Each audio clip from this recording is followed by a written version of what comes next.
পরগনার নোদাখালীতে কোটিপতি চোর, গ্রামের মাঝে তার প্রায় রাজপ্রাসাদ।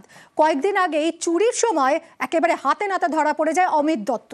আর তার বাড়িতে গিয়ে পুলিশের তো চক্ষু চড়ক গাছ। চুরির টাকাতেই কি কোটি টাকার সম্পত্তি অমিতের? তার দলে আর কে কে আছে? উত্তর খুঁজছেন তদন্তকারীরা।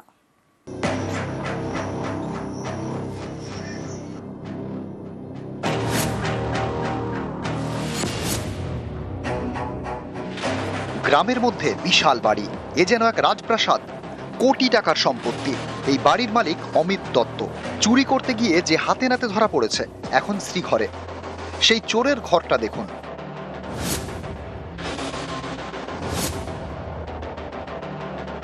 তিনতলা বিশাল বাড়ি।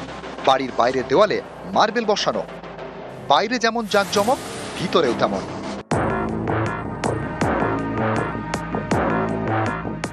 ঘরের মধ্যে বড় ঝাড়বাতি। পুরো বাড়িতে মার্বেল বসানো। প্রতিটি ঘরে ফল সিলিং, দামি দামি সব ফার্নিচার। বাথরুমটা দেখুন, বিরাট বাথটব। বাড়ির মধ্যে জিম। এই রাজপ্রাসাদ দক্ষিণ 24 পরগনার নোদাখালীর ভেটকাখালীতে। বাড়ির মালিক অমিত দত্ত। গত 1 জুন তাকে গ্রেপ্তার করে পুলিশ। হাওড়ার আন্দুলের একটি বাড়িতে চুরি করতে গিয়ে হাতে নাতে ধরা পড়ে যায়। 3রা জুন অমিতকে নিয়ে নোদাখালীতে যায় পুলিশ। চুরির দায়ে ধৃতর বাড়ি দেখে পুলিশের চোখ কপালে ওঠে। স্থানীয়দের দাবি, অমিতের সংসারে রয়েছেন স্ত্রী, ছেলে এবং ছেলের বউ। আদি বাড়ি কলকাতা লাগোয়া দক্ষিণ 24 পরগনার মহেশতলায়। 13-14 বছর আগে নোদাখালীর ভেটকাখালীতে থাকতে শুরু করে অমিত। গ্রামের সরু গলির মধ্যে টিনের ঘর করে, সেখানেই এখন 3তলা রাজপ্রাসাদ। অমিত দত্তর বাড়িতে জোড়া বাইক রয়েছে, কিন্তু সাইকেলে চড়ে সে যাতায়াত করতো বলে দাবি স্থানীয়দের। 13-14 বছর এসছে।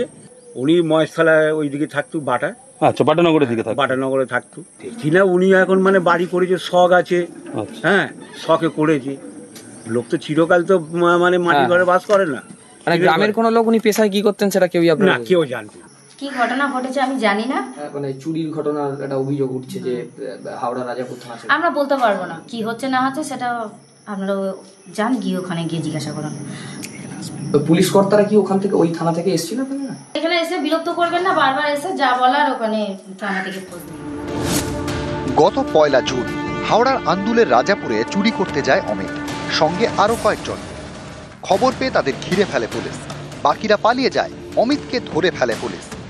চোরেদের এই গ্যাংয়ে আর কারা রয়েছে, এই গ্যাংয়ের মাথাকে, এইসব প্রশ্নের উত্তর খুঁজছেন তদন্তকারীরা।